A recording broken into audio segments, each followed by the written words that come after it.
இன்று எங்களுக்கு நோய் வந்து விட்டால் எங்களில் எத்தனை பேர்கள் அல்லாஹ்வும் அவருடைய தூதர் ஸல்லல்லாஹு அலைஹி வஸல்லம் அவர்களும் கற்றுத்தந்த பிரார்த்தனைகளை முதலில் ஓதக்கூடியவர்களாக இருக்கிறோம். இரண்டாவதாக மருந்து செய்ய வேண்டும். முதலில் ருக்யா ஷர்இய்யா என்று சொல்லப்படக்கூடிய நோய்க்கு நிவாரணமாக அல்லாஹ்வும் அவருடைய தூதர் ஸல்லல்லாஹு அலைஹி வஸல்லம் அவர்களும் கற்றுத்தந்தவைகளை எங்களில் எத்தனை நபர்கள் முதலில் நாங்கள் ஓதுகிறோம்? எங்களில் எத்தனை நபர்கள் அல்லாஹ்விடம் என்னுடைய நோயை குணப்படுத்தி என்று மருந்து செய்வதற்கு முன்னால் பிரார்த்திக்கிறோம்? எங்களிடம் தவக்குல் இல்லை உறவுகளே. அல்லாஹ்வின் தூதர் ஸல்லல்லாஹு அலைஹி வஸல்லம் அவர்கள் நோய்வாய்ப்பட்டு விட்டால் குல் ஹுவல்லாஹு அஹத், குல் அஊது பிரப்பில் ஃபலக், குல் அஊது பிரப்பின் நாஸ் இந்த அத்தியாயங்களை ஓதி தடவிக் கொள்வார்கள். பிறர் யாராவது வந்து எனக்கு நோய்வாய்ப்பட்டிருக்கிறது என்று சொன்னால் இவைகளை ஓதி தடவி விடுவார்கள். அல்லாஹ்வின் தூதர் மரண தருவாயில் இருக்கின்ற பொழுது ஆயிஷா ரலியல்லாஹு அன்ஹா அவர்கள் இவைகளை ஓதி அல்லாஹ்வின் தூதர்களுடைய கைகளினாலே தடவி விட்டார்கள். முதற்கட்டமாக தவக்குல் இருக்கக்கூடிய ஒரு மனிதன், ஒரு முஃமின் செய்ய வேண்டிய விடயம் இதுதான்.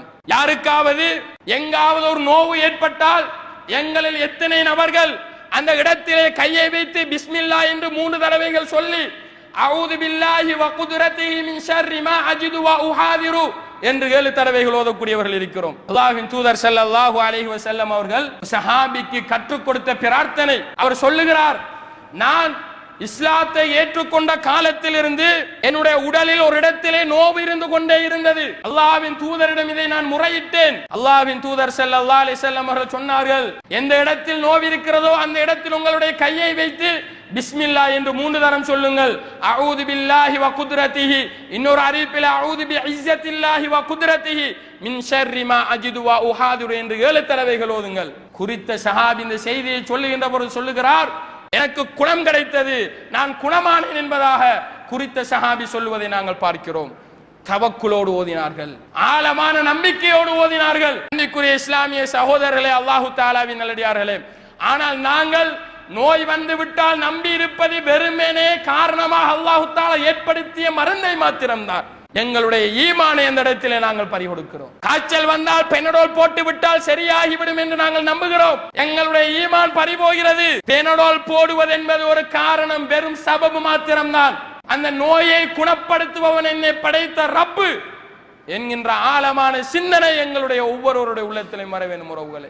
ஒருவரிடம் நாங்கள் சொல்லுகிறோம், 2-3 தினங்களாக கடும் காய்ச்சலுக்கு உள்ளாக்கப்பட்டிருக்கிறேன். எங்களிடம் ஒருவர் சொல்லுகிறார், நாங்கள் கேட்பது என்பது வைத்தியசாலைக்கு சென்றாயா, மாத்திரைகள் பாவித்தாயா, மருந்துகள் குடித்தாயா? ஏன் அதற்கு நாங்கள் மருந்துகள் தான் எங்களுடைய நோய்களை குணப்படுத்துகின்றது என்கின்ற ஒரு மைண்ட் செட்டுக்கு வந்து விட்டோம். வெறும் காரணம் அவை. ஒரு முஃமின் என்ன செய்வான்? ஒரு மனிதன் தன்னுடைய நோய் குறித்து முறையிட்டால் லா பஅஸ தஹூரன் இன்ஷா அல்லாஹ், அல்லாஹ்வின் தூதர் கற்றுத்தந்த பிரார்த்தனைகள் அஸ்அலுல்லாஹல் அலீம் ரப்பல் அர்ஷில் அலீம் ஐ யஷ்ஃபியக அல்லாஹும்ம ரப்பன் நாஸ் அத்ஹிபில் பாஸ் இஷ்ஃபி அன்த ஷாஃபி லா ஷிஃபா இல்லா ஷிஃபாஉக ஷிஃபாஅன் லா யுகாதிரு ஸகமா.